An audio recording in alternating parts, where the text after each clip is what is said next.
I pored velikog broja prednosti koje smo opisali u prethodnom videu, kreiranje nejavnih isprava uz pomoć blanko templejta ima jedan nedostatak. Zbog većeg broja lica, isprava često sadrži više od jedne strane. A kako broj strana direktno zavisi od broja izabranih stranaka i ostalih učesnika u postupku, nije moguće unapred predvideti koliko će strana isprava imati.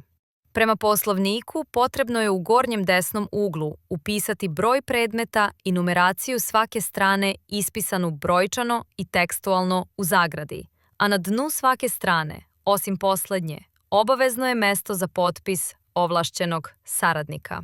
Problem je u tome što tekst editor koji koristi program Avokado nema lokalizaciju za srpsku ćirilicu i nema mogućnost da podnožje poslednje strane bude različito od ostalih. Iz tog razloga, numeracija u tekstualnom obliku se prikazuje na engleskom jeziku, a u podnožju poslednje strane se prikazuje potpis saradnika, iako tu ne bi trebalo da postoji.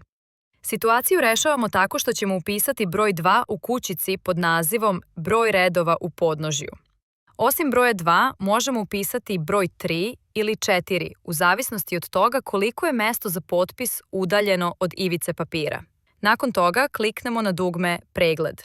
Isprava se prikazuje u podrazumevanoj aplikaciji koja otvara PDF format.